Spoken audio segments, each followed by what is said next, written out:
Hollywood recorded the lowest box office numbers in 30 years this year. 2025 was supposed to be Hollywood's comeback year. We had strikes, we had lockdowns, we were out of the woods post-COVID. The industry's motto leading up to this year was survive until 25. But here we are, the year's almost over, and Hollywood hasn't survived much at all. So how did Hollywood fumble this so badly? I'm Poppy Reed. I tell stories about film, music, and culture. Let's get into it. According to The Hollywood Reporter, October's total box office was around 425 million, the worst October since 1997, if you don't count 2020 because of the pandemic. And the Halloween weekend, officially the weakest of the entire year. But when you look at what was in theaters, yeah, it makes sense. Tron Heirs, the sequel nobody asked for, tried to revive a 43-year-old franchise and still fell flat. The Smashing Machine, Dwayne Johnson's big serious actor comeback, was marketed like The Wrestler meets Creed. I personally loved it, from the handheld cinematography to the VHS style texture, but audiences didn't show up. It crawled to just over 25 million in the US. Then there was one battle after another. A war drama clearly built for award season. It vanished in a week. Even The Black Phone 2, the only horror release with a real budget, pulled decent numbers, but zero buzz. So what happened? The reason October tanked is because the summer failed to light the fuse.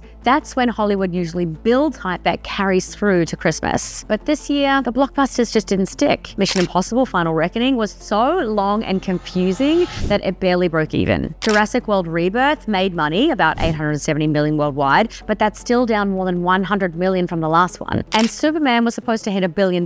It barely scraped past 600 million. Even the year's biggest hit, Lilo and Stitch, the live-action remake, was literally just recycling a 2002 movie. So the only film to cross $1 billion was a remake. That's wild. Also, the fatigue is real. People are tired of sequels, tired of reboots, tired of spending over $30 for a movie ticket to watch something that they could stream in a few weeks' time. Think about it. Streaming windows are so short now that the theater feels like a preview for Netflix. And then with like home projectors, OLED TVs, surround sound, our living room setups actually feel good enough. It's not that people don't love cinema anymore, it's that Hollywood isn't giving them a reason to leave the house. The other thing is that studios keep playing it safe. They're betting on familiar brands instead of fresh stories. But that safety net has a big old rip in it. Marvel, this once unstoppable behemoth, dropped 3 films this year, and none cracked the cultural conversation. Even diehard fans are checking out and poking holes in each film. And when your biggest marketing tool is nostalgia, you can't build new fandoms. You're just slowly draining the old ones. Meanwhile, the rest of the world is catching up fast.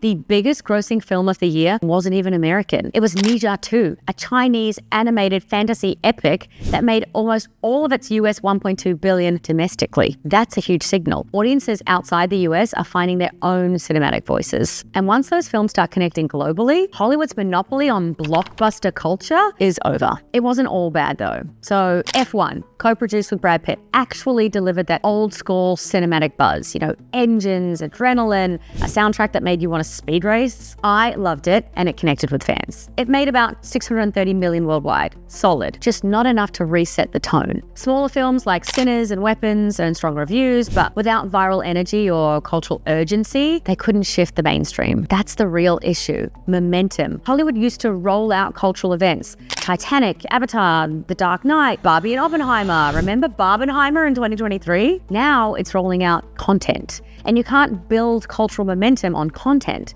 We used to talk about movies, quote them, dress up for them. Now they fade from memory before the snippets get scrolled past on TikTok. Usually by now you'd have a huge December title, you know, the kind of film that makes people go, okay, fine, I'll go to the cinema for that one. And yes, there is a big one, Wicked for Good. It's got Ariana Grande, a built-in fan base, Broadway nostalgia that should be bulletproof. But here's the thing, even with all that hype, analysts aren't sure it can carry the season the way that Barbie or Top Gun Maverick did. Early tracking strong, but the cultural buzz feels smaller, more like, yeah, I'll catch it eventually, than I need to see this opening night. If Wicked 2 underperforms, that's Hollywood's canary in the coal mine. Because if a giant musical fantasy with an A-list cast can't pull back people into theaters, nothing will. If that happens, Hollywood ends the year with box office revenue down over 20% from pre-COVID levels. Streaming didn't kill the movies. Indifference did. So where do we go from here? The only way out is risk. Stop milking nostalgia. Start creating new myths. Give audiences something unpredictable again, something that actually earns the big screen. Otherwise, 2025 will go down as the year that Hollywood lost the plot. I'm Poppy Reed, and I tell stories about film, music, and culture. Hit follow for more.